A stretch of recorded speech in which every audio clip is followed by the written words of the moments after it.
The Hunter and the Hidden Gift. Story time. An old man once said, "Not every blessing is meant to be shared with the wrong heart, because some people don't celebrate your miracle. They compete with it."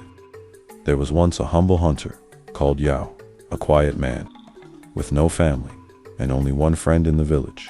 One day, he went into the forest, as he always did, but this time he did not return. For 3 days he wandered in the forest.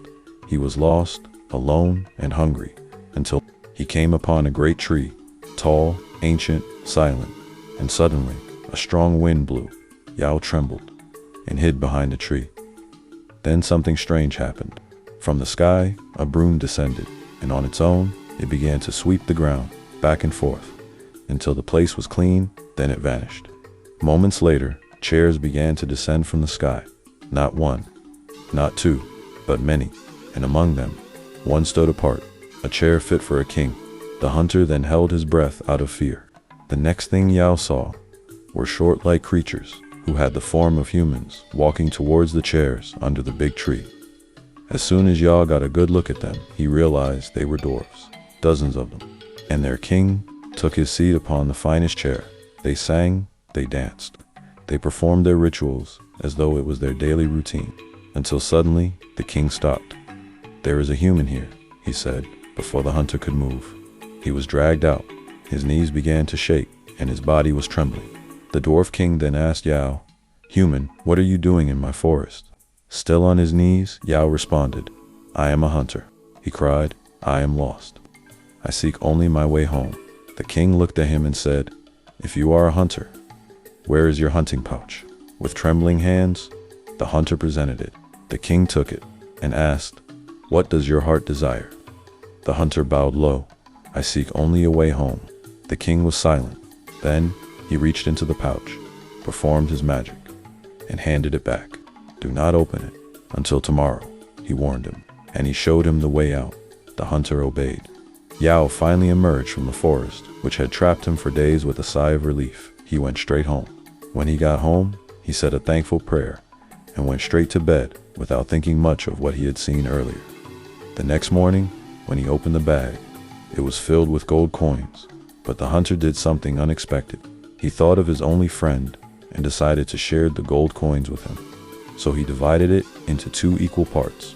Yao went straight to Kwiku's house and gave the half of the money to his only friend, and also told him everything that had happened in the forest and how he got that money. But to his surprise, his friend did not receive the news with a happy heart. He instantly frowned and said, "This is all you brought me."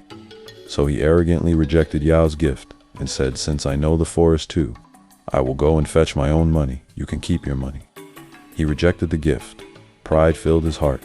Greed followed close behind. And so, he made a decision. He would go to the forest himself, not by accident, but on purpose. Kweku entered the forest, and he deliberately got himself lost for 3 days, until he finally found the great tree. Upon getting closer, the strong wind blew as it did before. The broom appeared after the wind and swept the ground before vanishing afterwards. The chairs descended afterwards, as he expected, but this time he did not hide. He walked forward boldly and sat on the king's chair. When the dwarfs arrived, they ignored him. They sang, danced, and performed their rituals as usual without paying any attention to him. But he could not bear it anymore, so he shouted at the dwarf king, "Can you not see me? I am here." The king then stopped, looked at him. "What do you want?" the king asked him. "I am also a hunter who has lost his way home, just like my friend before, so do unto me what you did for him." Kweku replied. The king said nothing. He took the leather hunting pouch, worked his magic, and handed it back. "Do not open it until tomorrow. Failure to comply will result in consequences you alone will bear," the king warned. But greed does not listen. On his way home, Kweku could not wait. He told himself, "I know for sure this bag is filled with gold coins. I need to hide some here and pick them up later," he added. So at the edge of the forest, he opened the bag, but it was darkened. He could not see inside, so he decided to put his hand in to fetch some coins. And suddenly, his hand was trapped. He screamed, he cried, but it would not release him. When help came, there was only one way to free him. At the very last, The only way to set his hands free was to cut them off. At the end, he ended up with no gold coins, an amputated arm, and the loss of a good friend. He sat at the center of the village and wept regretfully. Wise lessons. Patience protects what greed destroys. Not every blessing is meant to be rushed. Some are given to test the heart before the hand. Greed blinds a person. It makes little seem small, and enough feel like nothing. And in friendship, greed is even more dangerous, because a greedy heart cannot celebrate another man's blessing.